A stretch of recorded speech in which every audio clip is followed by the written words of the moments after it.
నమస్తే పిల్లలు. ఈరోజు మనం గుణింతాల గుర్తుల గురించి తెలుసుకుందాం. ఇంతకు ముందు వీడియోలో మనము అచ్చులు, హల్లులు తెలుసుకున్నాం. అచ్చుల యొక్క గుర్తులు గుణింతాల గుర్తులని అంటారు.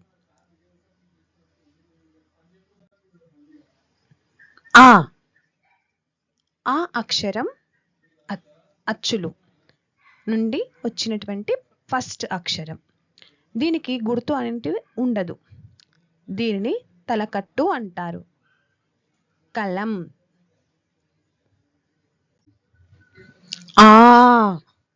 దీర్ఘం. కాకు దీర్ఘం ఇస్తే కాలం.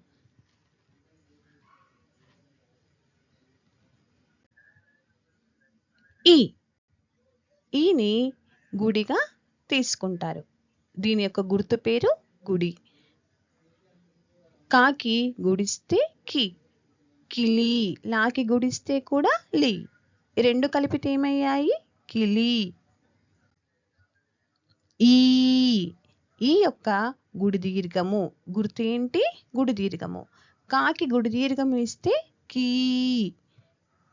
కీచురావు. ఊ యొక్క గుర్తు కొమ్ము. కాకి కొమ్మిస్తే కు. దీనికి ఒక ఉదాహరణ కుళాయి. ఊ యొక్క అక్షరం యొక్క గుర్తు కొమ్ము దీర్ఘము. కాకు కొమ్ము దీర్ఘం ఇస్తే కూతురు. రు యొక్క గుర్తు కాకి రూత్వం ఇస్తే క్రు. అలాగే దానికి ఒక ఉదాహరణ పదము కృప. కాకు రూత్వం దీర్ఘం ఇస్తే క్రు. దీనికి పైన అతిగా పదాలు ఉండవు. ఏత్వం. కాకేత్వం ఇస్తే కే. పదము కెరటం.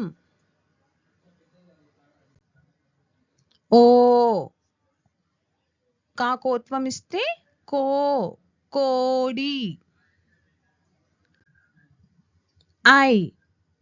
అయత్వం. కాకయత్వం ఇస్తే కైలాసం.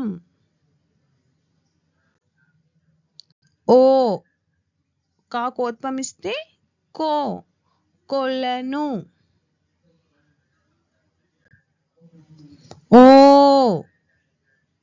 ఓత్వం దీర్ఘం.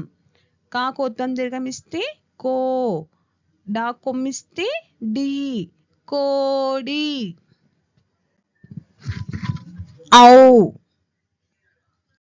అవత్వం. కాకవత్వం ఇస్తే కౌ. లా కొమ్మిస్తే లు కౌలు. Thank you.